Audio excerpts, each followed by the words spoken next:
may i-share ako sa inyo na very useful, especially pag nagla-live kayo. Ito ay experience ko lang din naman. So gusto ko lang i-share sa inyo, baka sakaling makatulong sa inyo.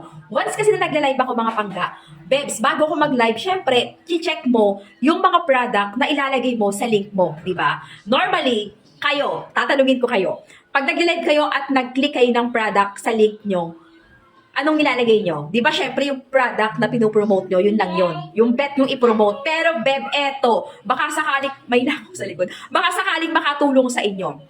Para dumami yung views mo, dumami yung viewers mo, dumami yung likers mo sa pagla-live mo.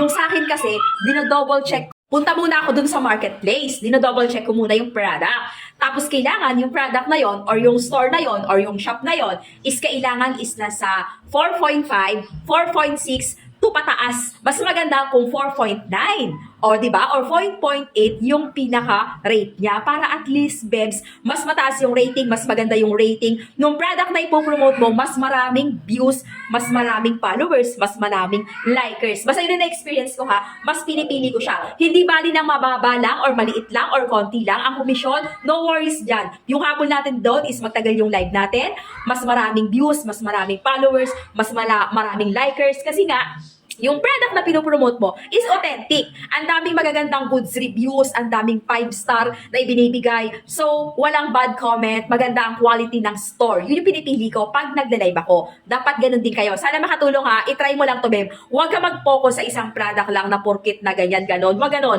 Try mo mag-explore para at least mas marami ka pang madidiscover o matututunan. Try mo lang yung mga Beb. Isa yan sa pangalawang tips ko. May unang tip na ako dyan. Second tips ko yan sa inyo. Subaybayan nyo lang yung mga tips na i-share ko sa inyo. Based lang yan sa experience ko, mga Bebs ko. At syempre, natutunan ko rin sa ibang mga authentic at mga matatagal na mga affiliate dito. Tapos in-apply ko rin. So, nag-work din naman sa akin. Baka sakaling gumana din ang technique na yan sa'yo. Kaya wala pang inaantay mo. Ano pang inaantay mo? Mag-live ka na ngayon na. Now na.